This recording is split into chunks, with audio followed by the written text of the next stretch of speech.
Gusto mo bang malaman kung sino ang nasa likod ng minsang kinaiinisan, minsang kinaiinit ng ulo, at minsang kinatutuwang page na Goldwyn Reviews?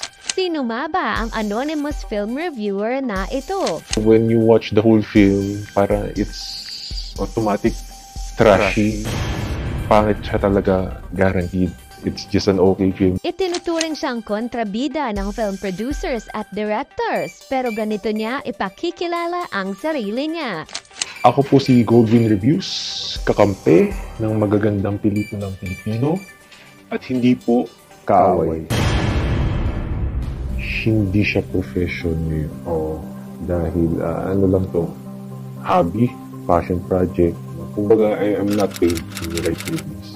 Nakilala siya dahil sa kanyang golden standard at rating sa pagre-review ng mga pelikula, especially Filipino movies. Ang international film ni Bea Alonzo ay nakakuha ng rating na negative infinity.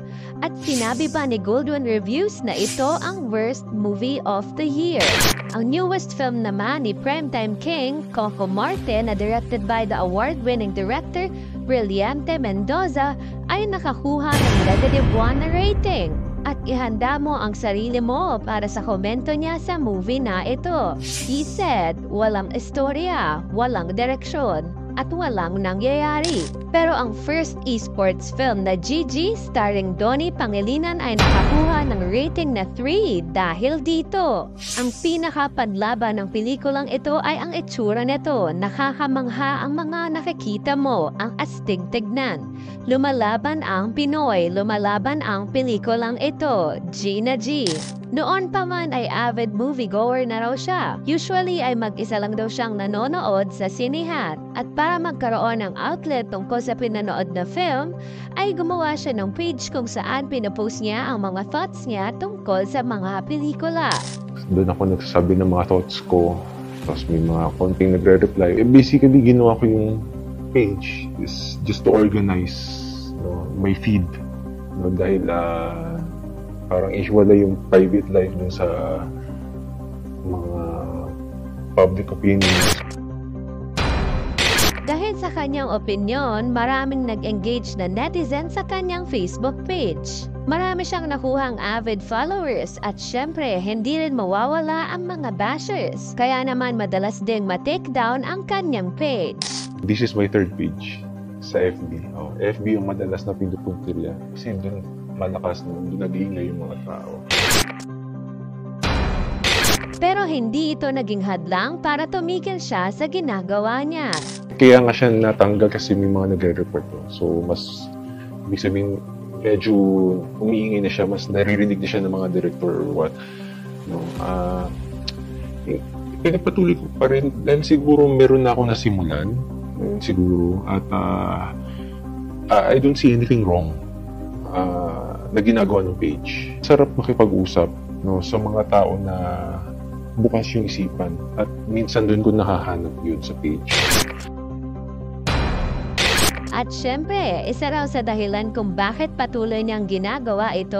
Nakakatulong din yung feedback ng mga tao, ng mga followers, the encouragement that I receive from different people, even directors, actors, fellow moviegoers, they encourage me. So siguro lahat ng yon, they keep me going.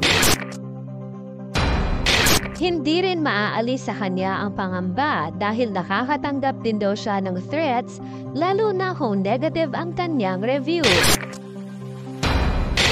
Different kinds of threats na nare-receive ko sa PM. And usually nagyayari yan kapag may bad review, di ba? Tapos last year, kasagsagan nung election. Tapos may mga political movies na lumabas. So, na-review ko yun. Doon dumami yung mga bashers, mga trolls sa page. Kasi napansin siya ng mga makers. Tapos, ayan, angal-angal sila, ganyan. Parang, they question everything there is. Hindi lang trolls may mga directors pa, mga well-known personalities pa na talaga nag-iingay. Saying things about me. Meron nang hahamon ng suntukan, ganyan. Kaya naman up until now, marami pa rin curious sa hidden identity niya. Kaya nga, ayoko magpakita ng mukha eh. Kasi, you know, I mean, you'll never know kasi pag kumalat yan, o pag mag-reveal ako ng identity, you know, pag nanood ako ng sine, baka may biglang lumapit or what. I mean, sana wala. Pero, I mean, I get paranoid sometimes. Movies naman to pag-uusapan natin. Kaya, I don't think it matters.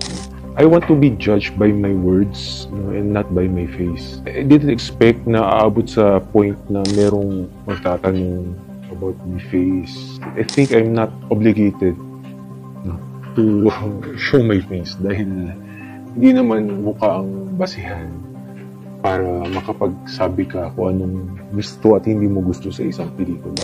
At sa mga kung may question kung profession niya ba raw ito, para magka-case sa pagre-review, ito lang ang say niya. Wala akong credentials. No? And even if I have, I mean, I don't think it matters when it comes to saying your opinion towards a movie. Naniniwala ako na pagpasok ng sinihan, pantay-pantay tayong lahat, no?